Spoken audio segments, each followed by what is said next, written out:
So what's the difference between talent and skills? Well, I'm going to cover it in today's video.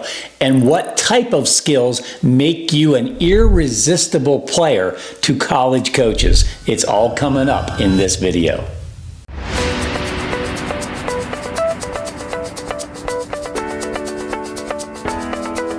And now the most trusted name in all of youth sports, here's Coach Mark.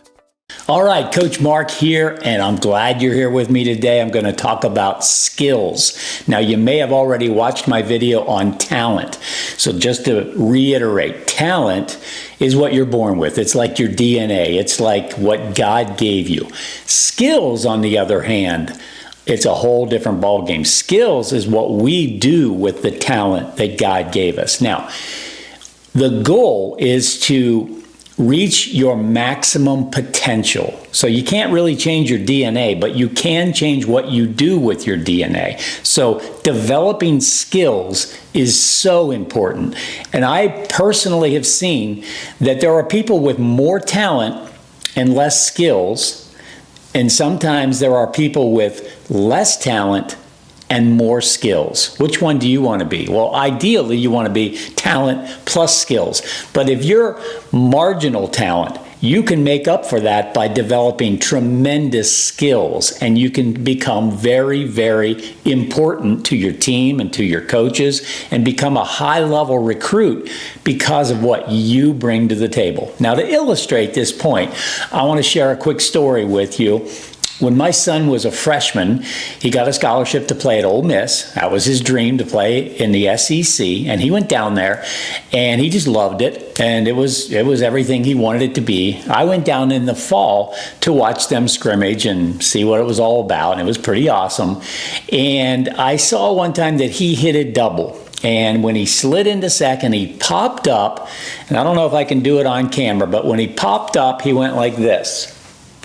Okay, can you see what I'm doing? Like shooting a bow and arrow. Well, I was like, I've never seen him do that before. What the heck is that? So I couldn't wait to talk to him after the scrimmage and find out what did that mean. Well, he explained it to me. He said their team had a meeting and they talked about slaying the dragon. Okay, slaying the dragon is the enemy. Okay, we're out to do battle, so to speak, and we're trying to slay the dragon. We're trying to win the game. We're trying to beat the other team. And the concept was everybody's got a bow, but how many arrows do you have in your quiver to help our team slay the dragon? You follow me? Okay. So he started explaining to me that the coaches broke it down, and I'm going to break it down for you in this video, of all the different types of arrows that you might have in your quiver to help your team slay the dragon. Okay. Now let's just transition for a minute and talk about the college recruiting process. I want to make sure you understand something. When you are being recruited, a lot of people think the coaches are sitting up there thinking, is this player good? You know, is he talented? Okay, that crosses their mind. But let me tell you what's on their mind first and foremost. Okay, ready? If you're taking notes, write this down. College coaches sitting in the stands watching you play, here's the number one question that's going through their head. How does this kid help me win baseball games? Okay, let me say it again. How does this kid, or what does this kid do exceptionally to help me, my college team, win baseball games? Because remember, at the end of the day, college baseball is about winning. Okay, I know travel baseball, you know, we're about development and having fun and all that. College coaches are getting paid to win baseball games. So when they're recruiting and when they're scouting, that's what's on their mind, because their job depends on winning. So as they're looking at you as a player, how do you help me win games? And that gets back to the arrows. In other words, how many things do you do, young man, that are exceptional? And I keep saying the word exceptional because they're not looking for mediocre talent. They're not looking for mediocre skills. They're looking for exceptional, elite level skills that you either have naturally or you have, you know, because you've worked on them. And I would say most times skills are what you've actually honed in on, worked on. I don't know if you're familiar with this, but they say to develop a skill, it takes 10,000 hours. Imagine that, okay? If you're a young kid, we don't expect you to have finely refined skills because you haven't had 10,000 hours yet to work on it. But as you go through the developmental process, if you're truly working on a skill, it's taking not days, not weeks, not months, years, okay? So that's why you have to be patient during the development time. When you watch these guys in the big leagues with absolutely refined skills, it's because they have more than 10,000 hours into those skills, okay? Now, granted, I said it in my other video, those guys have talent, but they also have highly refined skills. Okay, so the question is, how many arrows do you have in your quiver? If I was watching you play, I would want to be asking the question, how does this kid help me win? And how many arrows does he have in his quiver? So let's transition now and let's talk about the different types of arrows that you could have in your quiver. Okay, it's really, really important because I'm going to give you 10 arrows that you could choose to become your skills. Okay, 10, and it's not limited to 10, but I've just identified 10. So are you ready? Here's number 1, a base stealer. You could become a phenomenal base stealer. Now, let me talk about the skills that are required to be a phenomenal base runner. Obviously, talent's going to come into that because you do need to be a fast runner. You don't even need to be the fastest runner. I've had kids that I've coached that weren't the fastest, but they were the best base stealers because of the skills they developed to go along with their above average speed. They weren't even speed burners, okay? But they had these skills, okay? Here's the first skill that you could hone in on to be a great base stealer. Ready? Getting a great lead. There are kids that will work and work and work on that lead. There's a technique to it.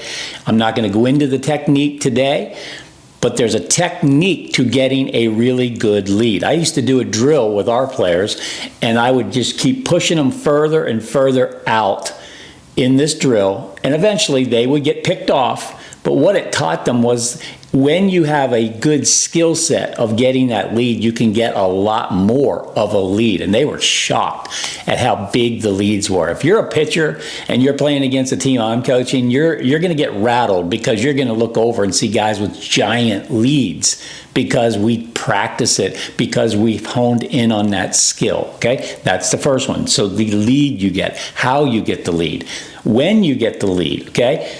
Here's another part of it, the jump. What are you keyed in on? Are you super focused on the right things, or are you sort of just, gazing at the pitcher? Okay, there's a technique and there are skills to getting that jump, a great jump. Okay, you'll hear announcers say, oh my gosh, you got a great jump. When you get a great jump, you steal the base, okay? The actual running technique, there are guys that run sideways, okay? That doesn't help you when you're trying to steal a base. How you slide, you see the guys with the swim slide and the feet first slides. There's techniques to sliding as well. So you get the picture. It's not just, hey kid, go out there and steal some bases for us. It's, you got to have a skill to do that consistently. Well, if I'm watching you play and you've got that skill and you're what we call a terror on the bases, you're disruptive to the other team. Every time you get on base, you are stealing second, stealing third. Okay, I've had guys steal home because they're so good at it. They've mastered the skill set to steal bases. Let me tell you what, you become very valuable in the eyes of college coaches because they're looking for a guy like that. Okay, let me switch gears to number 2, bunting.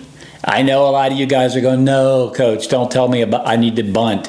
Bunting is a weapon, okay? I do a whole bunting training. There's like 12 different points that you need to know to be a great bunter. And I'll add that to the arsenal here as time goes on because it's so valuable to be able to bunt.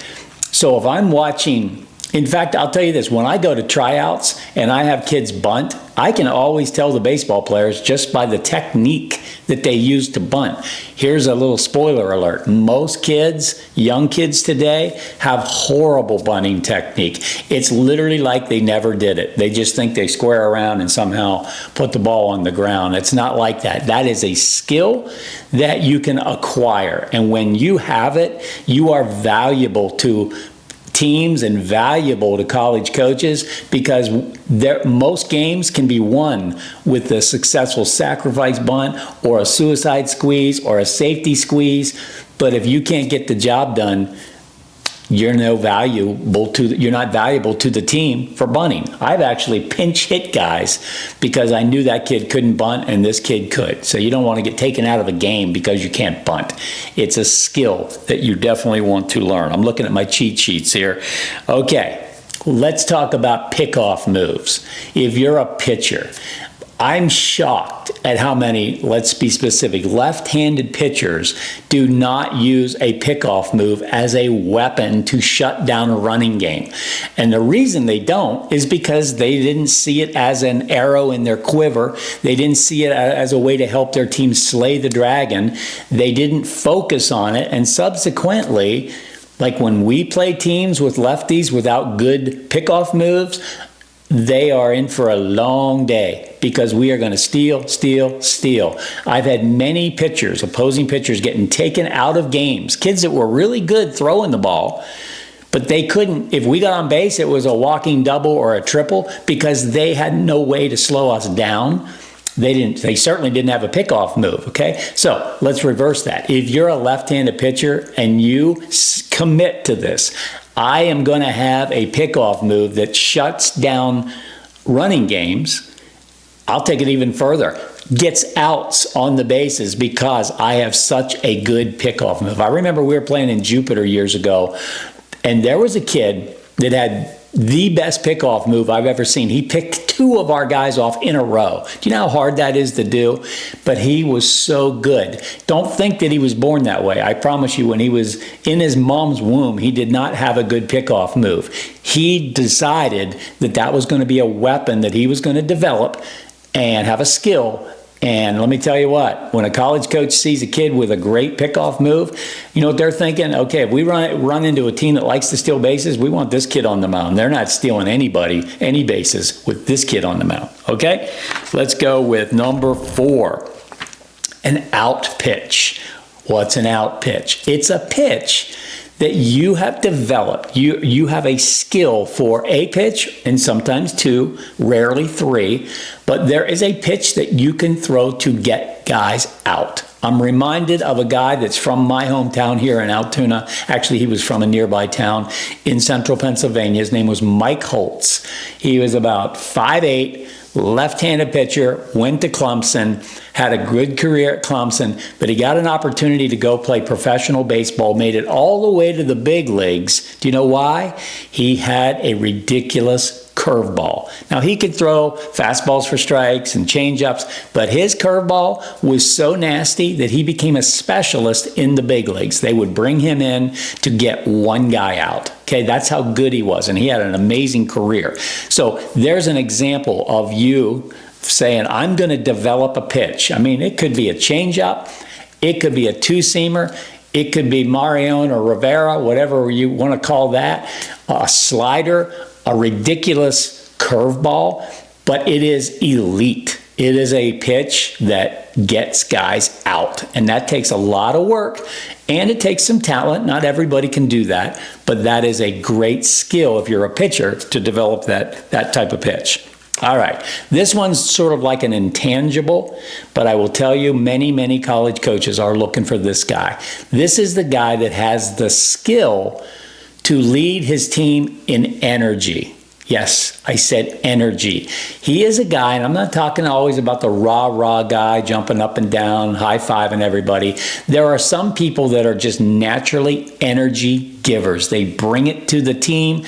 Everybody rallies around them. They're charismatic, they're dynamic, they're true leaders. And when we are sitting in the stands and college coaches are sitting in the stands, we're all sitting there thinking, man, this kid makes everybody else around him better. Now, I know Michael Jordan had many, many talents and many, many skills, but a lot of people talk to him about bringing the energy, bringing the leadership, making everybody else better around them. So that's an awesome one to develop. Here's one. If you're a catcher, okay, there are catchers that college coaches are watching for their defensive skills, okay? Maybe they're not that fast. Maybe they're not that great of hitters, but they are so incredibly good at handling pitchers and being a defensive catcher. Now, having a great arm and a great release and shutting a running game down is part of it, okay? But the blocking skills, the hustle, working the umpire, being that kind of catcher. In fact, I would tell you that just about every college coach is looking for that guy. They're hard to find, but if you're a catcher and you can really develop yourself into a defensive catcher. I have a kid that I coached. His name's Max McDowell. He was always a phenomenal catcher. He studied it like crazy. He worked on all of his skills, and he led all of baseball last year in a statistic of stealing balls, okay? I don't know if you know that, but it's a big deal now in the major leagues, in all of baseball actually, where they're just learning to frame and move balls and getting calls that shouldn't even be strikes. They're getting them for strikes. Max led the baseball in that category. Awesome kid. He's been up and down. He's been in AAA. Hopefully this year he gets a shot at the big leagues again. He's been up a couple of times, but he's there because of his skills as a catcher, his leadership and his catching skills. Okay, pretty cool. All right, next one.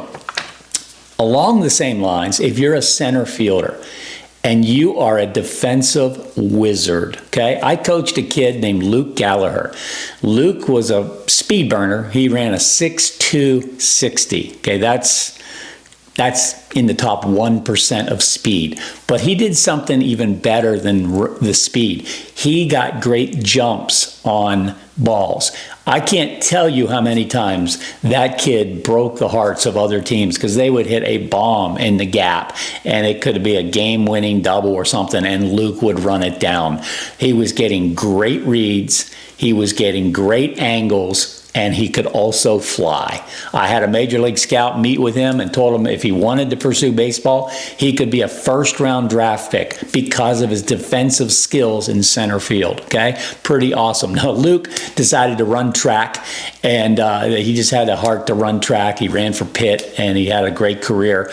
But there's a kid that changed the game in center field, and I would say most major league center fielders are like that.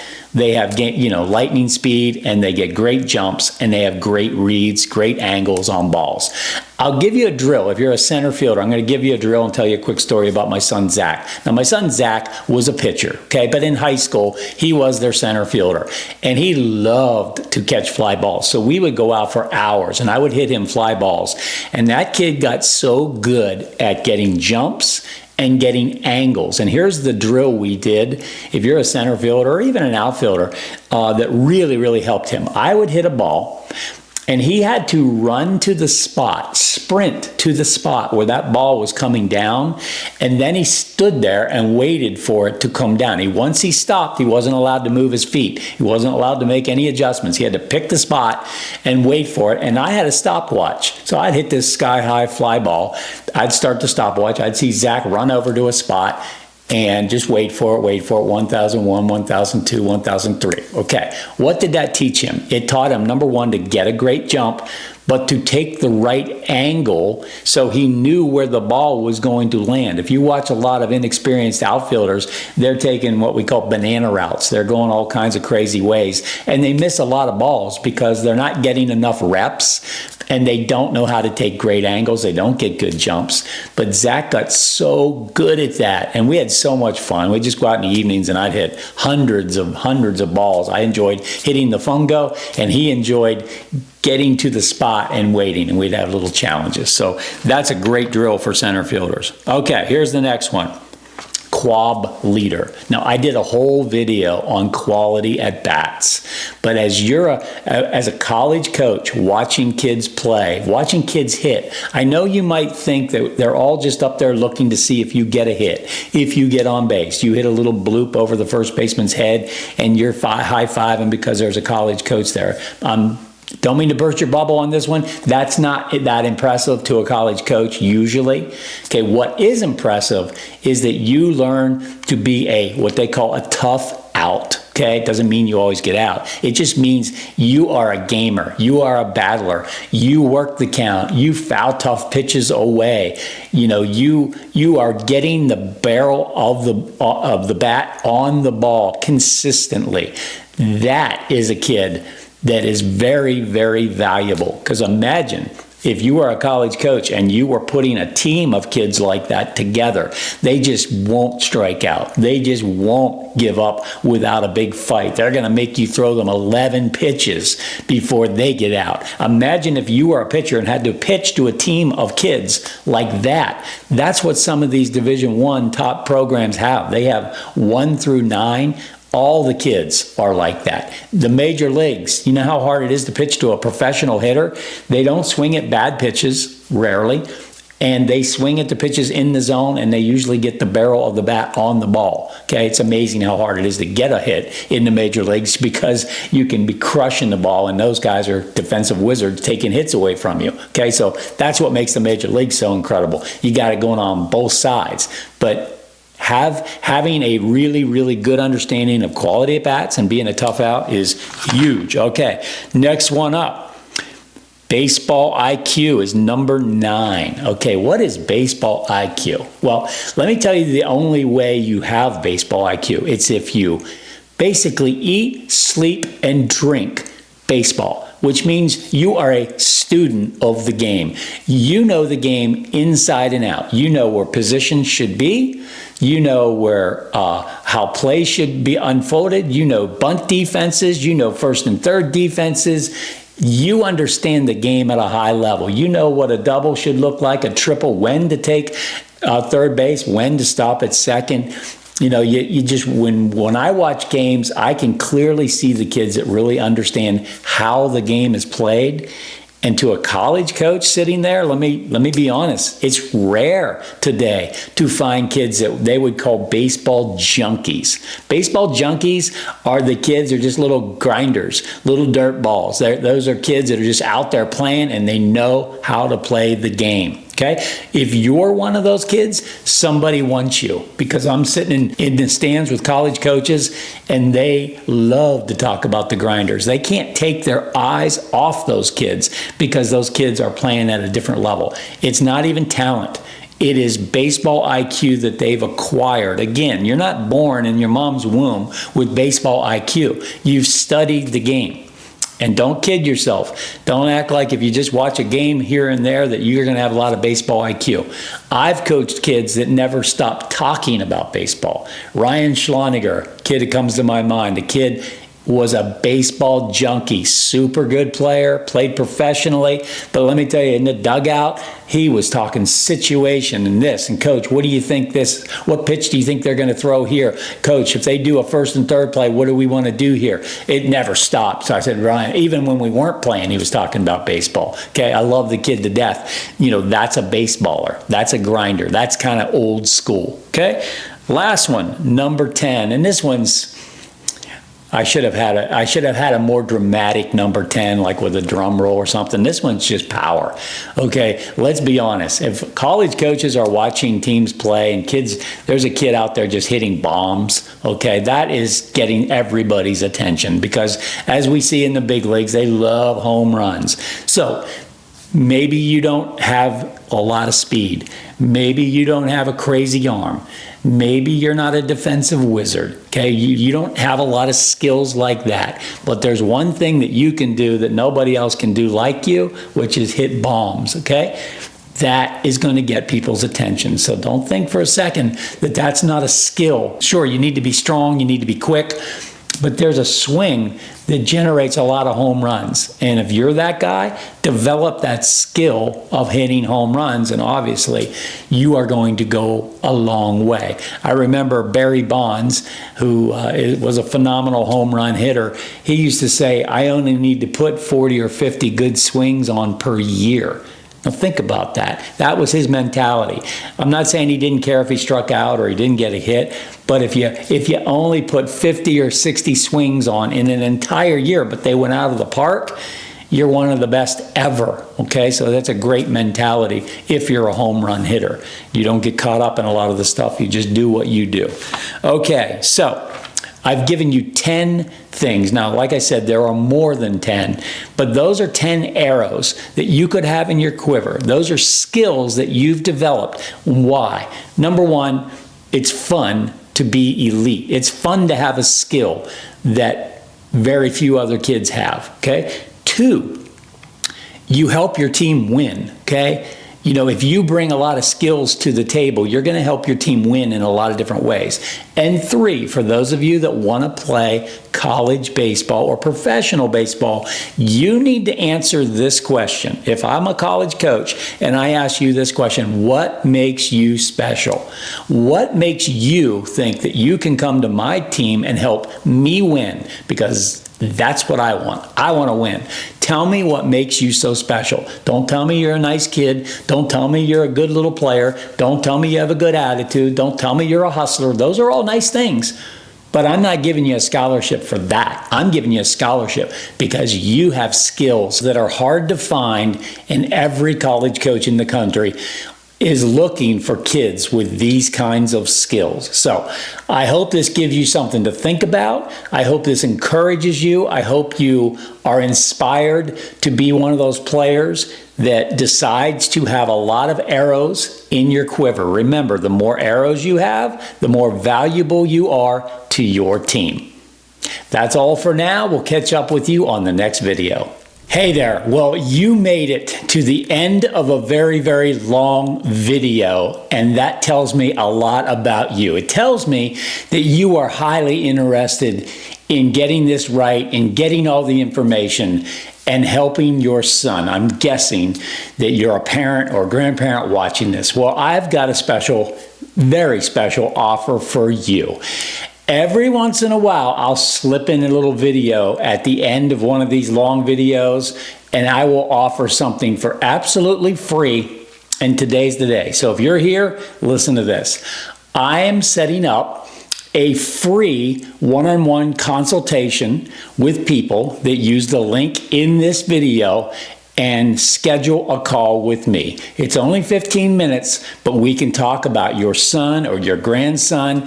And if you have questions, you can ask them to me. It's a real phone conversation that we can have. It's not something I do very often because there aren't enough hours in the day to have conversations like this if I just put it out there all the time to the general public. So this is a very special offer. If you want to have a one-on-one conversation with me at no cost to you, click the link below and schedule the appointment. All right? I cannot wait to talk to you.